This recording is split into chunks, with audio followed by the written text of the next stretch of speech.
Hello and welcome back to Daf Yomi B'Iyan. In this video we're going to explore the topic of Mashkon and the issue of potentially of ribis there that's discussed in Perek Ezehu Neshech. In this video we're going to ask 3 questions on the topic. We welcome your feedback, your answers, and the next video, Mitzvah Shem, we're going to try and answer these questions. So, we start with the Gemara on Samach Zayin Amud Beis. It's on the source sheet, the first one. It says, Amar Rava Bereder of Yosef Mishmei the Rava Hai Mashkanta Ba'asra de Misalki Lo Nechel Ela B'Nechaisa. Regarding a mashkon, so of course somebody borrows money and he gives some property to the lender as a mashkon, as security. So let's say he gives him a field.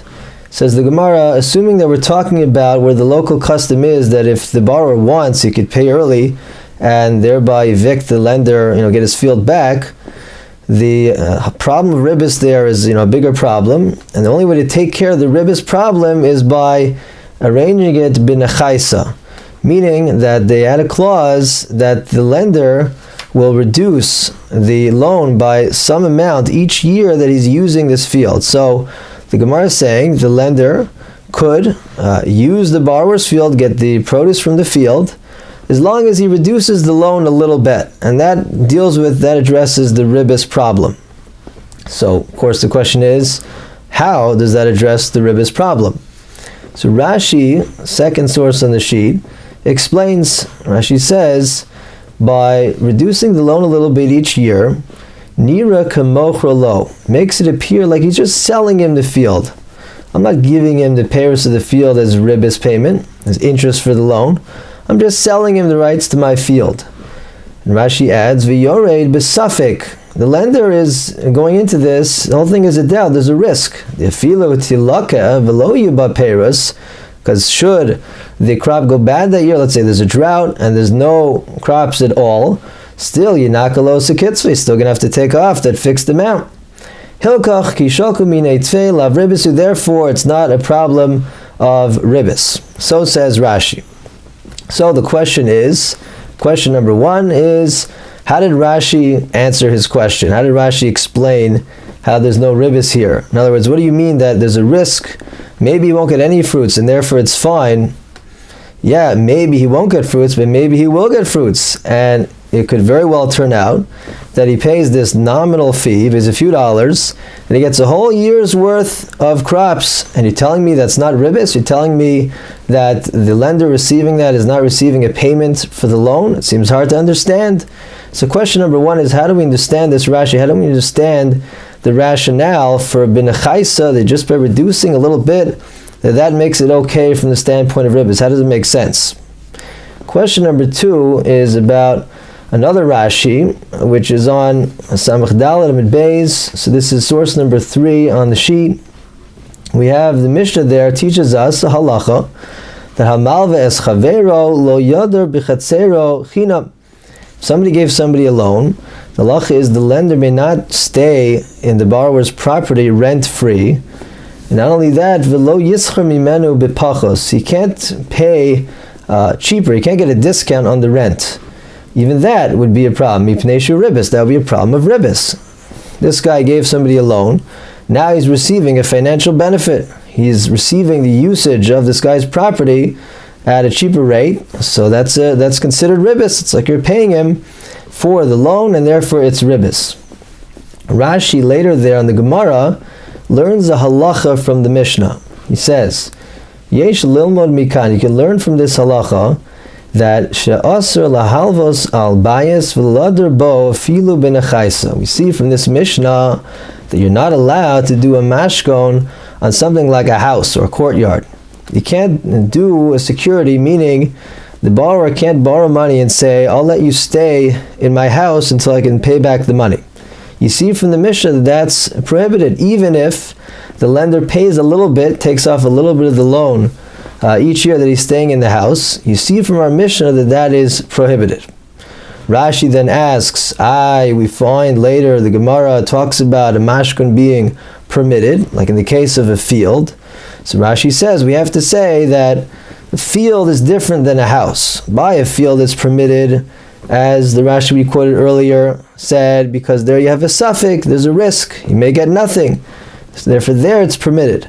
But by a house where the benefit is definite, I'm definitely going to be able to use this house, and it's at a cheaper price, therefore there it's going to be prohibited. You can't do a mashkon on a house.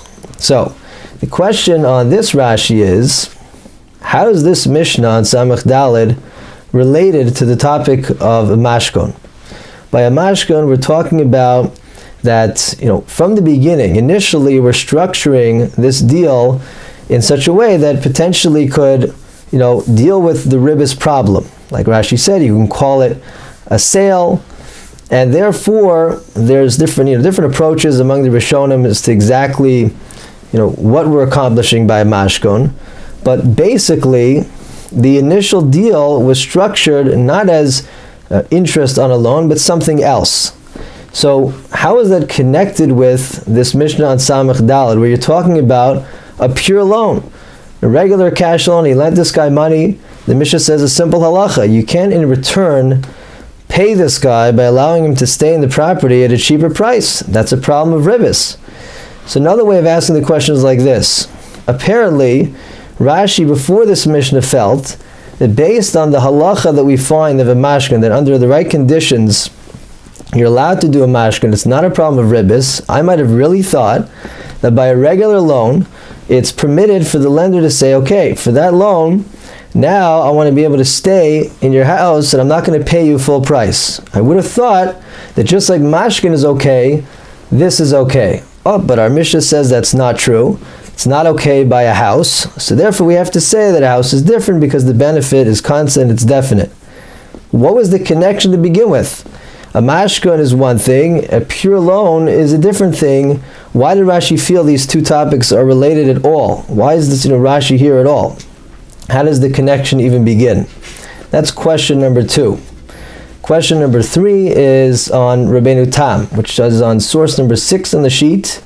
So we learn in that Tosfos that Rabbeinu Tam disagrees with Rashi. He says it's not true. This halacha that Rashi says that a mashkon by a house is different, is a problem, is not true, and even a mashkon on a house is totally fine, Rabbeinu Tam says. And our Mishnah means where it wasn't a mashkon. If I just gave you a loan, and later I want to give you the benefit of staying in my house for a cheaper price, that's what's prohibited. But if you do it as a mashkon, then it's fine. He explains why. He says because by a mashkon, the borrower isn't really losing. You can't say the borrower is paying interest because his property here is tied up as a mashkon by the lender. So he's not losing anything, and therefore it can't be considered an interest payment. So Tosfos says to this, what does that mean? How does that make any sense? True, the lender is holding on to the property itself, but how does that justify his consumption of the payros? Or if it's a house, he gets to stay in this house, use the house rent-free. How is that justified? That should go to the borrower. The borrower should get the payros. And if the borrower gives those payros to the lender, that should be an interest payment. So what does Rabbeinu Tam mean?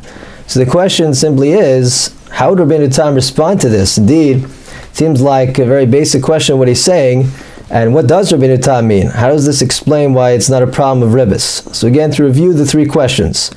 Question number 1 is on the very basic understanding of why a mashkon can be permitted if you do it b'nechaisa. As long as you take off a little bit each year off the loan, the Gemara says it's fine, and Rashi explains because it's not definite, there's a risk, therefore it's fine. How does that make sense?